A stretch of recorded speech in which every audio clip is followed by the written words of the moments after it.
قرآن مجید کا 53واں سورہ سورہ نجم۔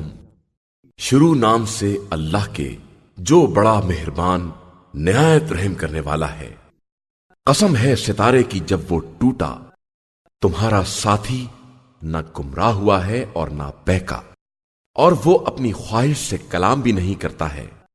اس کا کلام وہی ہے جو مسلسل نازل ہوتی رہتی ہے۔ اسے نہایت طاقت والے نے تعلیم دی ہے۔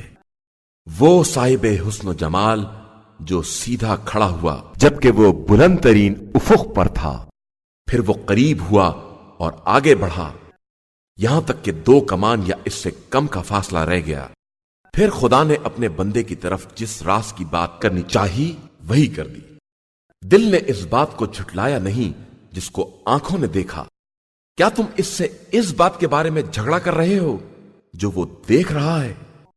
اور اس نے تو اسے ایک بار اور بھی دیکھا ہے، سدرۃ المنتہا کے نزدیک، جس کے پاس جنت الماوا بھی ہے۔ جب سدرا پر چھا رہا تھا جو کچھ کے چھا رہا تھا، اس وقت اس کی آنکھ نہ بہکی اور نہ حد سے آگے بڑھی۔ اس نے اپنے پروردگار کی بڑی بڑی نشانیاں دیکھی ہیں۔ کیا تم لوگوں نے لات اور عزا کو دیکھا ہے، اور منات جو ان کا تیسرا ہے اسے بھی دیکھا ہے؟ تو کیا تمہارے لیے لڑکے ہیں اور اس کے لیے لڑکیاں ہیں؟ یہ انتہائی نا انصافی کی تقسیم ہے۔ یہ سب وہ نام ہیں جو تم نے اور تمہارے باپ دادا نے طے کر لیے ہیں۔ خدا نے ان کے بارے میں کوئی دلیل نازل نہیں کی ہے۔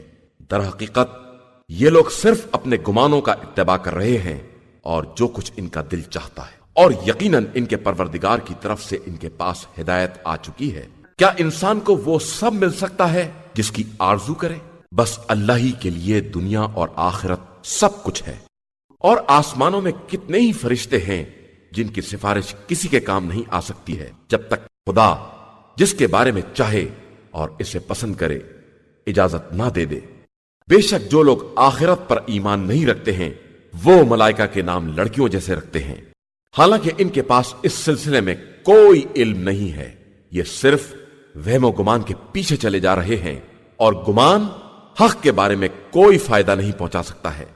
لہذا جو شخص بھی ہمارے ذکر سے منہ پھیرے اور زندگانی دنیا کے علاوہ کچھ نہ چاہے، آپ صلی اللہ علیہ وآلہ وسلم بھی اس سے کنارہ کش ہو جائیں۔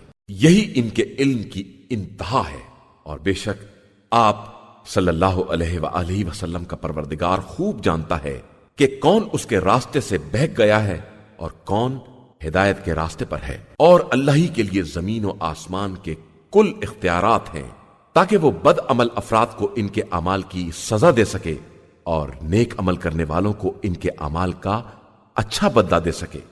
جو لوگ گناہان کبیرہ اور فاحش باتوں سے پرہیز کرتے ہیں گناہان صغیرہ کے علاوہ، بے شک آپ صلی اللہ علیہ وآلہ وسلم کا پروردگار ان کے لیے بہت وسیع مغفرت والا ہے۔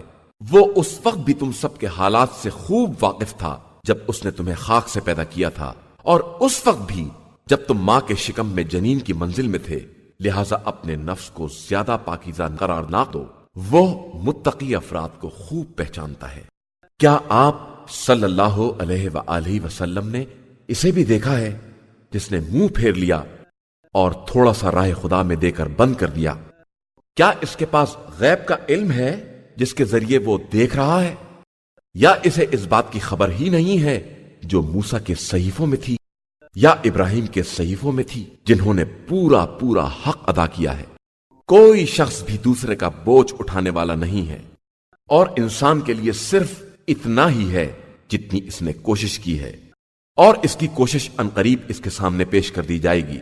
اس کے بعد اسے پورا پورا بدلہ دیا جائے گا، اور بے شک سب کی آخری منزل پروردگار کی بارگاہ ہے، اور یہ کہ اسی نے ہنسایا بھی ہے اور رلایا بھی ہے، اور وہی موت و حیات کا دینے والا ہے، اور اسی نے نر اور مادے کا جوڑا پیدا کیا ہے اس نطفے سے جو رحم میں ڈالا جاتا ہے، اور اسی کے ذمے دوسری زندگی بھی ہے، اور اسی نے مالدار بنایا ہے اور سرمایہ عطا کیا ہے، اور وہی ستارہ شعرا کا مالک ہے، اور اسی نے پہلے قوم عاد کو ہلاک کیا ہے اور قوم سمود کو بھی، پھر کسی کو باقی نہیں چھوڑا ہے، اور قوم نوح کو ان سے پہلے کہ وہ لوگ